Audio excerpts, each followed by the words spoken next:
Bonsoir à tous et à toutes. J'espère que vous vous portez bien, que le début de semaine se passe bien pour vous. Je suis très content de pouvoir partager avec vous ces quelques moments ce soir encore autour de notre Seigneur et autour de sa parole.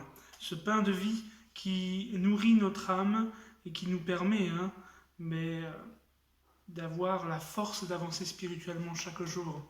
Et ce soir encore, nous allons nous plonger dans l'étude de la parole. Nous allons prendre un temps ensemble pour voir tout ce que le Seigneur nous dit dans sa parole, tout ce que le Seigneur annonce, révèle au travers de sa parole en ce qui concerne son plan. Parce que son plan, comme nous l'avons déjà dit à maintes reprises, il n'a pas évolué en fonction des circonstances et des moments. Le plan de Dieu a été établi bien avant que notre monde ne soit fondé et que notre monde ne soit établi, lui, dans l'univers.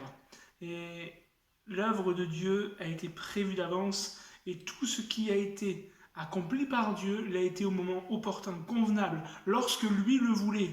Et nous découvrons depuis maintenant quelques semaines toutes ces vérités au travers de l'Ancien Testament, déjà annoncé en substance. Christ est là, en substance, il est annoncé dans l'Ancien Testament, et ces choses sont l'ombre de ce que Christ est venu accomplir par sa vie, par son œuvre, et au travers de particulièrement les éléments du tabernacle, nous pouvons voir comment Christ est dépeint à merveille, comment son œuvre est annoncée, comment au travers de ce que le tabernacle représente, la présence de Dieu au milieu du peuple, mais en même temps cette séparation, nous voyons qu'il y a là tout un chemin, un parcours à suivre pour permettre à l'homme, pour l'homme d'Israël en son temps, à son représentant, le sacrificateur, de pouvoir s'approcher de Dieu au nom du peuple.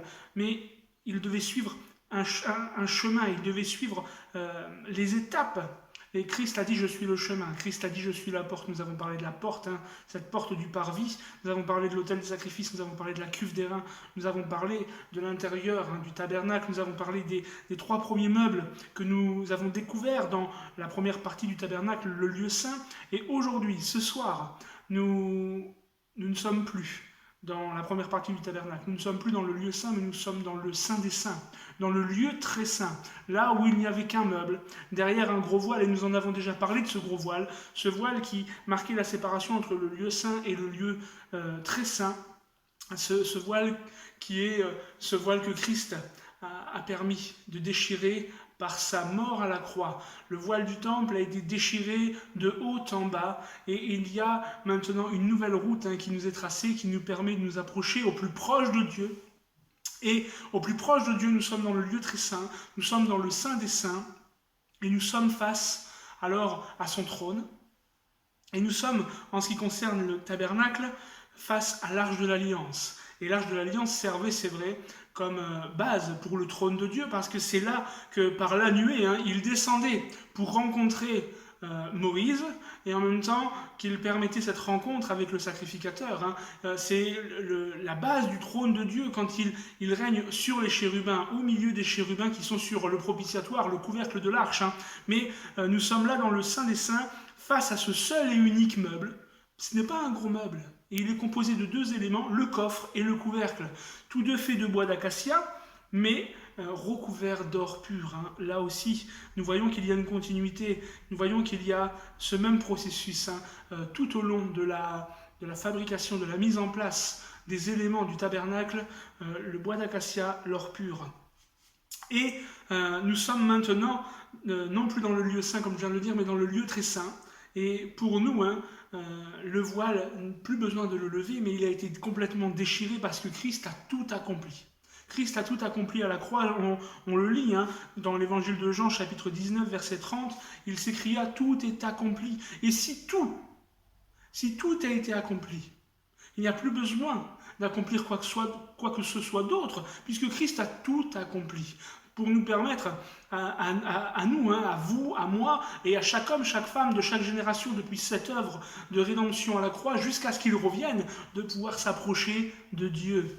Et ça, c'est quelque chose de formidable. Tout a été accompli. Dieu, dans sa justice, a été satisfait par le sacrifice de Christ. Et nous bénissons le Seigneur pour cela, de ce que ce voile de séparation n'est plus aujourd'hui, et de ce que nous pouvons découvrir et nous approcher et ressentir sa présence. Amen. Mais ce soir, parlons un peu plus en détail de ce meuble, de cette arche de l'alliance, de ce coffre et de ce couvercle. Par elle, nous l'avons dit, Dieu se manifestait au milieu du peuple par la nuée. C'est là, entre les deux chérubins, sur le couvercle, que Dieu se manifestait. Et c'est un lieu de rencontre, un lieu de souvenir. C'est un meuble du souvenir, un meuble de protection, un meuble de communication. Parce que, on le sait, et je viens de le dire en introduction, c'est là, c'est devant l'arche de l'Alliance que les sacrificateurs pouvaient s'approcher de Dieu pour répandre le sang du sacrifice, mais c'est là aussi, donc, et il y a là alors cette communication entre le représentant du peuple vis-à-vis de Dieu, le sacrificateur, et en même temps, c'est là, ce lieu de rencontre, où Dieu descendait et qu'il se présentait à Moïse pour que Moïse reçoive les paroles pour le peuple. Il y a le sacrificateur et il y a le prophète. Le sacrificateur, c'est celui qui se présente devant Dieu en faveur du peuple, et le prophète, c'est celui qui se présente devant le peuple, mais parce qu'il a reçu quelque chose de Dieu à communiquer. Et c'est là, c'est un lieu de communication. L'arche de l'Alliance, c'est un lieu de rencontre. Amen. Mais je vous propose, avant d'aller un peu plus loin, de faire une courte lecture que l'on retrouve dans le livre de l'Exode, chapitre 25, à partir du verset 10 jusqu'au verset 22. Il est question de l'arche de l'Alliance, de la description, et on peut en faire ensemble la lecture si vous le voulez bien. Exode 25, verset 10. Ils feront un coffre en bois d'acacia. Sa longueur sera de 2 coudées et demi, et sa largeur d'1 coudée et demie, et sa hauteur d'1 coudée et demie. Tu le couvriras d'or pur à l'intérieur et à l'extérieur, et tu lui feras une bordure d'or tout autour. Tu fondras pour lui 4 anneaux d'or, et tu les mettras à ses 4 coins, 2 anneaux d'un côté et 2 anneaux de l'autre côté. Tu feras des barres en bois d'acacia et tu les couvriras d'or. Tu introduiras les barres dans les anneaux sur les côtés du coffre pour porter le coffre. Les barres resteront dans les anneaux du coffre et on ne les en retirera pas. Tu mettras dans le coffre le témoignage que je te donnerai. Tu feras un expiatoire ou un propitiatoire d'or pur. Sa longueur sera de 2 coudées et demie et sa largeur d'1 coudée et demie. Tu feras 2 chérubins d'or aux 2 extrémités de l'expiatoire ou du propitiatoire. Tu les feras d'or martelé. Fais un chérubin à une extrémité et un chérubin à l'autre extrémité. Vous ferez les chérubins d'une seule pièce, avec le propitiatoire à ses 2 extrémités. Les chérubins étendront les ailes vers le haut, couvrant de leurs ailes le propitiatoire, et se faisant face l'un à l'autre. Les chérubins auront la face tournée vers le propitiatoire. Tu mettras le propitiatoire par-dessus le coffre, et tu mettras dans le coffre le témoignage que je te donnerai. C'est là que je te rencontrerai. Je parlerai avec toi d'au-dessus du propitiatoire, entre les 2 chérubins, placés sur le coffre du témoignage, afin de te donner tous mes ordres pour les Israélites. Amen. Voilà, c'est cette courte lecture pour parler de la description de ce coffre, de cette arche de l'Alliance. Et on vient de le voir, il y a ici, dans cette description faite à Moïse, dans le livre de l'Exode, cette recommandation d'y placer, une fois que l'arche sera faite, d'y placer le témoignage que Dieu lui donnerait. Il s'agit des tablettes de la loi, des tablettes avec les 10 paroles, ou ce que l'on connaît plus communément comme les 10 commandements. Mais on apprend aussi dans le Nouveau Testament, dans l'Épître aux Hébreux, au chapitre 9, verset 4, qu'il y a aussi la manne qui est dans l'arche, dans le coffre. Épître aux Hébreux, chapitre 9, verset 4. Et il y a aussi le bâton d'Aaron qui avait fleuri, en plus des tablettes de l'Alliance. Amen. Nous venons de voir ces éléments qui étaient contenus dans l'arche. Et nous pouvons voir aussi que la présence, comme je l'ai déjà évoqué en partie tout à l'heure, la présence de l'arche dans le lieu très saint, ça équivaut à la présence de Dieu parmi le peuple. Et n'est-ce pas là l'image de l'incarnation de Jésus, hein? Christ parmi les hommes, Christ venu, il s'est abaissé pour vivre parmi les hommes, hein?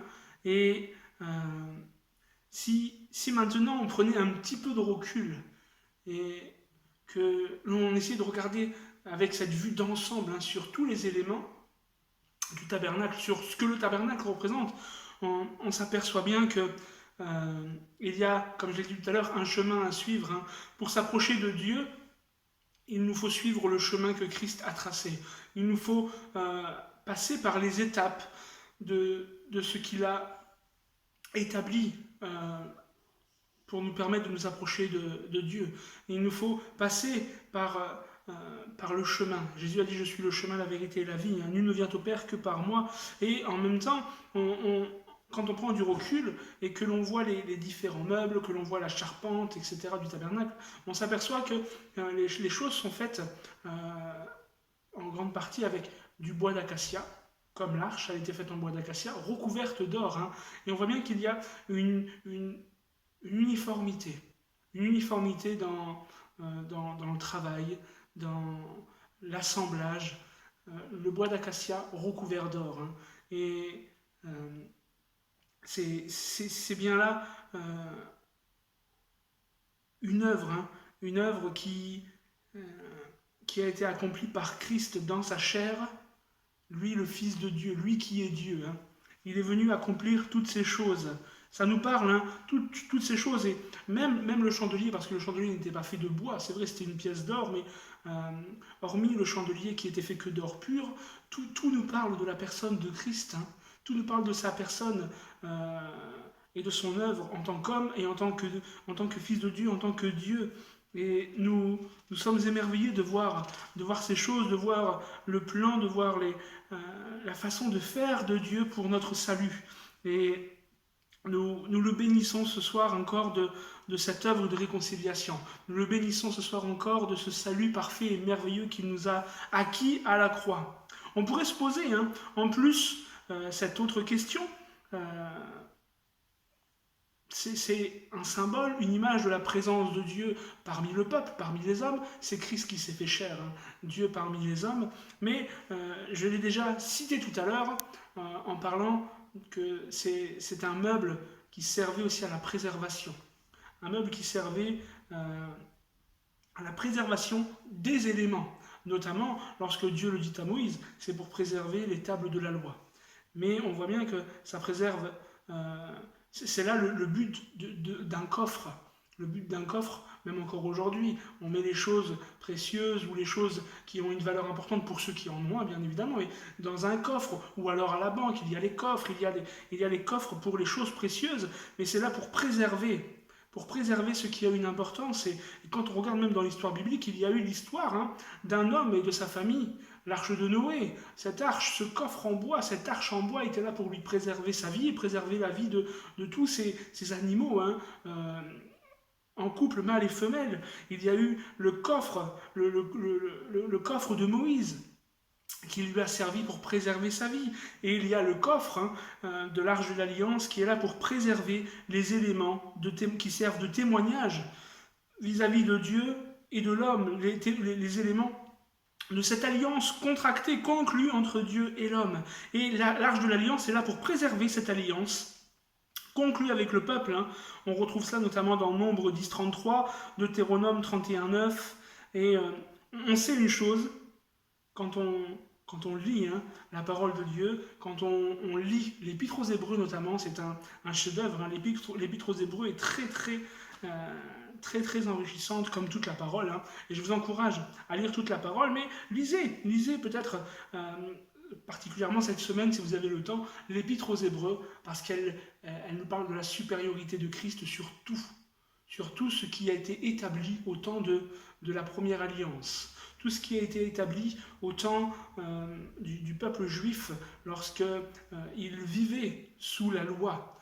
Et Christ est supérieur à tout cela.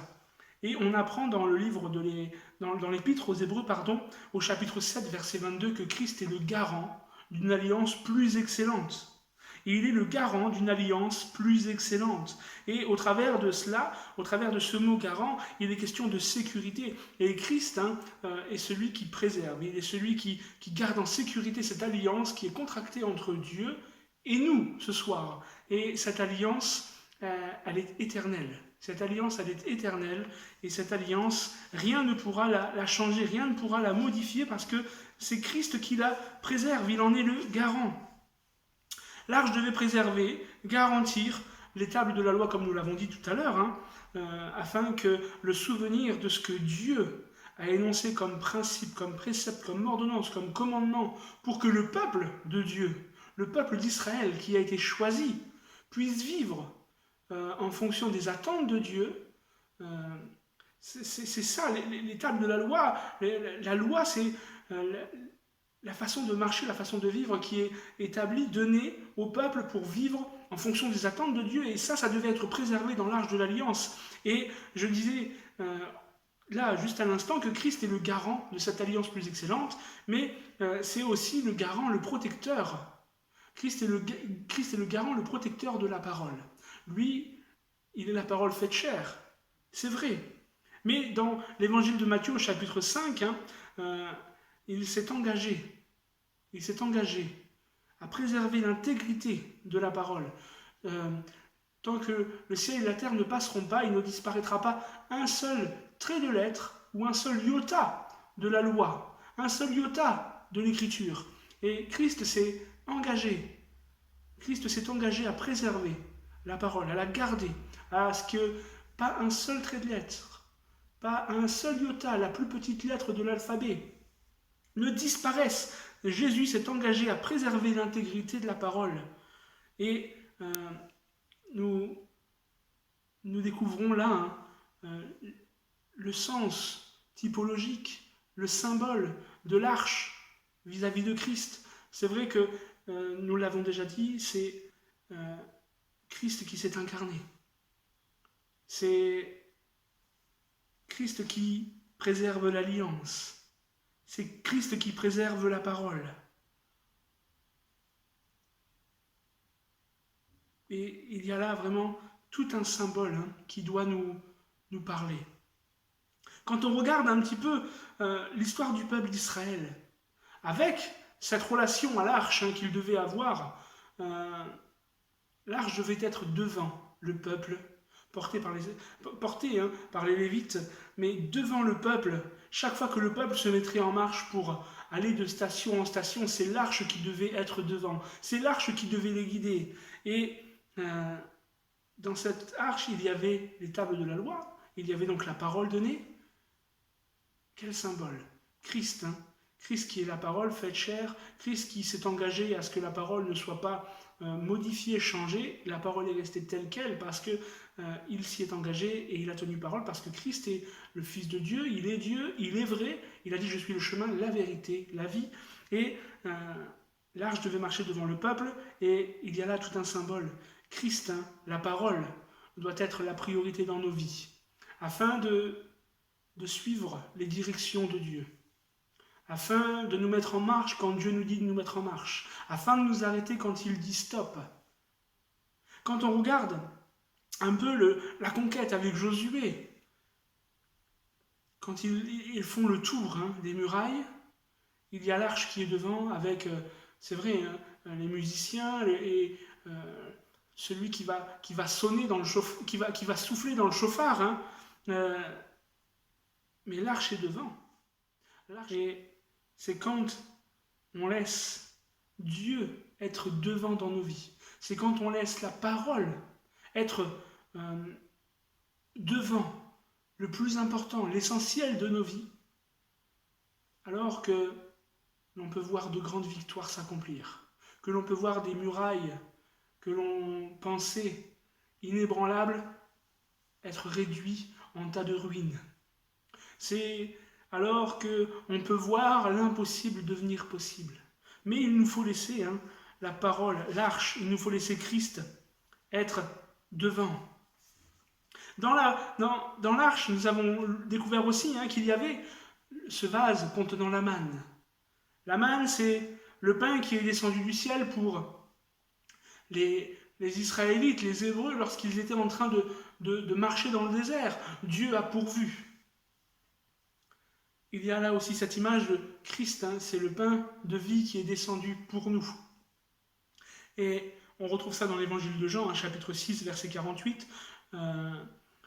C'est Jean 6, 58 aussi, où il est mention de cela, hein, mais la manne, c'est ce qui a été donné pour les Israélites dans le désert. Et Jésus, c'est cette parole, ce pain de vie qui est donné pour nous.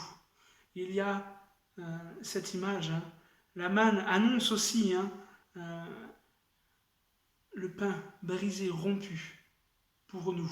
Christ qui a été brisé, meurtri, maltraité, rompu pour le salut de toute l'humanité. Il y avait aussi dans l'arche la verge d'Aaron ou le bâton d'Aaron. Hein. On retrouve ce récit de la verge d'Aaron dans le livre des Nombres, au chapitre 17, et on voit que ce bâton qui a été coupé et qui est là, ne pouvait plus reprendre vie. Il ne pouvait pas bourgeonner, il ne pouvait rien sortir de ce bâton qui a été coupé. Mais Dieu a fait un miracle pour démontrer aux yeux de tout le peuple son choix. Son choix, parce que le peuple était en train de murmurer, de se rebeller encore vis-à-vis de Moïse, d'Aaron, vis-à-vis de Dieu, des choix de Dieu. Le peuple se rebellait. Et Dieu a décidé, il a dit à Moïse, tu diras à chaque chef de chaque tribu d'amener un bâton, une verge, pour qu'un choix puisse être établi par Dieu. Et au lendemain, c'est la verge d'Aaron qui avait refleuri, qui avait bourgeonné, qui avait même produit une amande. C'est quelque chose d'extraordinaire, c'est un miracle, mais c'est pour souligner le choix de Dieu. Et il y a là aussi, par rapport à Christ, une branche, un bout de bois dans lequel il n'y a plus de vie, le symbole de la résurrection. Christ est la résurrection, Christ est la vie. Il y a tout cela dans l'Arche de l'Alliance. C'est le symbole de la puissance de vie en Jésus-Christ, la résurrection, Jean chapitre 11, verset 25. L'Arche de l'Alliance nous révèle la personne et l'œuvre de Christ. La loi, Christ est un modèle d'obéissance parfait. D'obéissance parfaite, pardon. La manne, Christ est le pain descendu du ciel. Il s'est abaissé volontairement. Il a quitté son ciel de gloire. On retrouve ça dans l'enseignement de Paul aux Philippiens, chapitre 2. Et la verge d'Aaron ou le bâton d'Aaron, c'est Christ ressuscité. L'arche, c'est ce coffre dans lequel il y a ces éléments qui servent de témoignage. De témoignage. C'est ce qui sert de témoignage entre Dieu et l'homme. La manne, Dieu a pourvu. Et le peuple a murmuré, le peuple était insatisfait, le peuple était mécontent, le peuple était incrédule. Et Dieu a pourvu. La loi, Dieu a donné une instruction pour que les hommes et les femmes du peuple qu'il s'est choisi puissent vivre dignement, convenablement, en fonction de la sainteté de Dieu. Et le bâton, c'est les choix de Dieu. Les choix de Dieu. Les choix de Dieu ne sont pas les choix des hommes. Et l'arche, c'est aussi, ce que j'ai dit tout à l'heure, ce que nous avons lu ensemble, c'est le couvercle, le propitiatoire. Et le couvercle refermait l'arche alors, préservant l'ensemble des éléments. Et le propitiatoire, en hébreu, c'est la racine de ce qui a donné le mot Kippour, pour le Yom Kippour, le jour des expiations, le jour du pardon, d'où le propitiatoire, l'expiatoire. Et le mot pour Kippour, c'est kafar en hébreu, ou kapar, c'est l'action de couvrir, de rendre favorable. Et il s'agit là, en ce qui concerne ce couvercle, ce propitiatoire, sans conteste, de l'élément le plus parlant. De l'élément le plus parlant pour la personne de Christ. C'est l'élément le plus christologique de de l'arche. Christ est à la fois victime expiatoire, victime propitiatoire. Et il est aussi victime substitutive. On le voit, il a donné sa vie pour plusieurs, à la place de plusieurs. Marc 10, 45, on retrouve cela. Mais Paul, dans sa lettre aux Romains, au chapitre 3, verset 25, parle de Christ comme victime propitiatoire. Et le mot qu'il emploie ici en grec, c'est le même mot qui est utilisé dans la Septante, la traduction grecque de l'Ancien Testament, pour parler du propitiatoire. Christ est ce propitiatoire. Et c'est ce qui donne l'expiation, le jour du grand pardon, le jour des expiations. Et sur ce propitiatoire, recouvert d'or, il y avait des chérubins, en or martelé, frappés, aux extrémités, qui avaient les ailes déployées et le regard plongeant en plein milieu pour voir le dessus du couvercle, le dessus du coffre. Et juste on peut le lire ensemble si vous voulez bien, dans la première épître de Pierre, au chapitre 1er, verset 12. 1 Pierre 1, 12. Je vous laisse le temps de le prendre.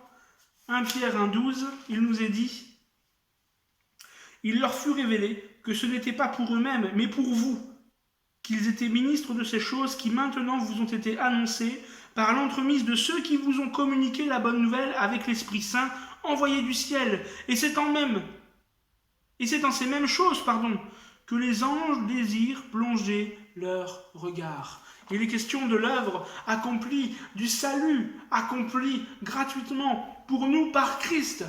Et les anges plongent leur regard. Est-ce qu'il n'y a pas là, au travers de ces deux chérubins-là, sur le couvercle, déjà cette image, ils plongent leur regard, ils ont les regards plongeants sur le coffre. Et les anges plongent leur regard dans le salut que Christ nous a acquis. Parce qu'il leur a été appris que ce n'était pas pour eux, comme pour les prophètes, dont il est question dans le début du verset, que le salut avait été accompli, mais c'est pour nous. Parce que quand on lit la parole, on s'aperçoit qu'il y a des anges, les saints anges qui sont restés au service de Dieu, et il y a aussi les anges déchus, ceux qui ont désobéi, ceux qui ont suivi le diable dans sa chute, dans sa rébellion. Mais pour eux, il n'y a pas eu de salut. Pour eux, il n'y a pas eu de pardon, d'expiation. Le pardon, l'expiation, ça a été pour nous. Pour nous. Et ils plongent leur regard dans cela. Et le coffre, ça nous parle de Christ, c'est vrai. Les éléments qui sont à l'intérieur du coffre nous parlent de Christ, mais le couvercle nous parle plus que tout de Christ. Et on peut se dire, Dieu descendait là. Et au jour du grand pardon, au jour du Kippour, au jour de l'expiation, Dieu, quand il regardait avec les anges, le couvercle, il y avait le sang qui était répandu. Et le sang de Christ a été versé une fois pour toutes. Et Dieu, quand il me voit, il ne me voit plus en fonction de mes défaillances, en fonction des éléments qui sont à l'intérieur du coffre, à l'intérieur de l'arche, la manne, l'incrédulité. Le peuple a été incrédule, il a murmuré. Nous sommes incrédules, nous pouvons des fois manquer de foi. En fonction de la loi nous fait comprendre que nous sommes pécheurs. Et la loi a été là pour donner une règle de vie au peuple, mais ils ont échoué. Et nous échouons, nous aussi, nous sommes pécheurs. Nous sommes pécheurs. Et le bâton, c'est que bien souvent nous préférons nos propres choix à ceux de Dieu. Tout cela, ces éléments révèlent les défaillances, les péchés, les manquements de l'homme. Mais aujourd'hui, si je crois en Christ, que je m'approche de Dieu en Christ, quand il me voit, il ne me voit plus en fonction de mes défaillances, mais il voit le sang de Christ. Il voit le sang de Christ. Christ a répandu son sang. Il a couvert la multitude de mes péchés. Et il a couvert la multitude des péchés de chacun. Et au travers de cela, propitiatoire. Il a rendu Dieu propice pour nous. Il a rendu Dieu propice pour nous. Il nous a rendus favorables vis-à-vis de Dieu. Ou il a rendu Dieu favorable à notre égard. Il y a tellement de choses qui annoncent Christ dans les éléments du tabernacle. Et sans doute qu'il y aurait d'autres choses à dire, d'autres choses à creuser, à étudier. Mais nous avons déjà vu beaucoup d'éléments, beaucoup d'enseignements au travers des, des meubles, au travers des matériaux, au travers des tissus, des couleurs, etc. Toutes ces choses nous ont révélé une personne. Tous ces éléments nous ont révélé un plan, un projet qui avait été déjà annoncé. C'est la personne de Christ et c'est l'œuvre de Christ. C'est le plan de Dieu manifesté en Jésus-Christ pour nous réconcilier et nous permettre de nous approcher de lui.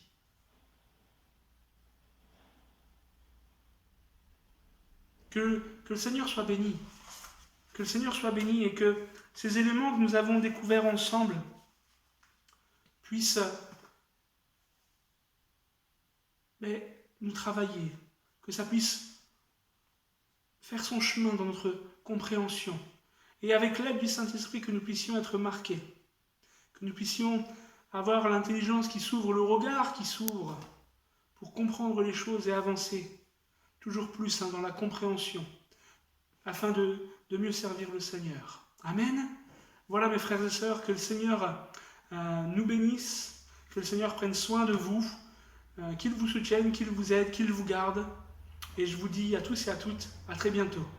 Bonne soirée.